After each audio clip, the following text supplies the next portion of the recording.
poésie, de philosophie et d'amour, de la grandeur et de la vanité de nos entreprises, du sentiment ou du vers de l'immortalité, des hommes, des dieux et des rois, de l'espace et du temps, de la mort et de la vie. C'était un concert au milieu duquel le mot dissonant de notre baron se faisait toujours distinguer. Le vent qui s'élevait et la soirée qui commençait à devenir froide nous rapprochèrent de notre voiture. J'ai dormi de lassitude et de peine. Oui, mon ami, et de peine. J'augure mal de l'avenir. Votre mère a l'âme scellée des 7 sceaux de l'Apocalypse. Sur son front est écrit « Mystère ». Je vis à Marly 2 sphinx et je me la rappelais. Elle nous a promis, elle s'est promis à elle-même, plus qu'il n'est en elle de tenir. Mais je me console, et je vis sur la certitude que rien ne séparera nos 2 âmes.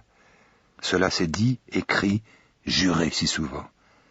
Que cela soit vrai, du moins une fois. Sophie, ce ne sera pas de ma faute. Monsieur de Saint-Lambert nous invite, le baron et moi, à aller à Épinay passer quelque temps avec madame Doudetot. Je refuse. Et je fais bien, n'est-ce pas? Malheur à celui qui cherche des distractions. Il en trouvera, il guérira de son mal, et je veux garder le mien jusqu'au moment où tout finit. Je crains de vous aller voir, il le faudra pourtant. Le sort nous traite comme si la peine était nécessaire à la durée de nos liens. Adieu, mon ami. Un mot, s'il vous plaît, par l'anneau. À propos, ménagez la complaisance de votre sœur, et ne l'entretenez de vous et de moi que quand vous ne pourrez contenir vos sentiments ou qu'elle vous en sollicitera. Nos amis, même les plus tendres, ne peuvent pas mettre à cela beaucoup d'importance. Il faut avoir appris à écouter et à plaindre les amants. Elle ne le sait pas encore. Puisse-t-elle l'ignorer toujours. Je baise la bague que vous avez portée. Paris, samedi matin 2 juin 1759. Voilà, ma tendre et solide amie, l'ouvrage du grand sophiste. Je ne l'ai pas lu. Je ne me sens pas encore l'âme assez tranquille pour en juger sans partialité. Il vaut mieux différer une action que de se hâter de commettre une injustice. Méfiez-vous aussi un peu de votre cœur, et craignez que le mécontentement de la personne n'aille jusqu'à l'auteur. Écoutez-le comme si je n'avais point à me plaindre de lui. On peut donc être éloquent et sensible sans avoir ni principe d'honneur, ni véritable amitié, ni vertu, ni véracité. Cela me fâche bien. Si cet homme n'a pas un système de dépravation tout arrangé dans sa tête, que je le plains.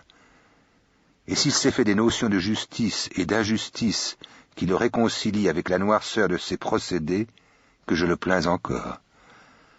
Dans l'édifice moral, tout est lié. Il est difficile qu'un homme écrive sans cesse des paradoxes et qu'il soit simple dans ses mœurs. Regardez-en vous-même, ma Sophie. Et dites-moi pourquoi vous êtes si sincère, si franche, si vraie dans vos discours. C'est que ces mêmes qualités sont la base de votre caractère et la règle de votre conduite. Ce serait un phénomène bien étrange qu'un homme pensant et disant toujours mal et se conduisant toujours bien. Le dérangement de la tête influe sur le cœur et le dérangement du cœur sur la tête. Faisons en sorte, mon ami, que votre vie soit sans mensonge. Plus je vous estimerai, plus vous me serez cher. Plus je vous montrerai de vertu, plus vous m'aimerez. Combien je redouterai le vice quand je n'aurai pour juge que ma Sophie. J'ai élevé dans son cœur une statue que je ne voudrais jamais briser. Quelle douleur pour elle, si je me rendais coupable d'une action qui m'avilit à ses yeux. N'est-il pas vrai que vous m'aimeriez mieux mort que méchant? Aimez-moi donc toujours afin que je craigne toujours le vice. Continuez de me soutenir dans le chemin de la bonté. Qu'il est doux d'ouvrir ses bras quand c'est pour y recevoir et pour y serrer un homme de bien. C'est cette idée qui consacre les caresses. Qu'est-ce que les caresses de 2 amants lorsqu'elles ne peuvent...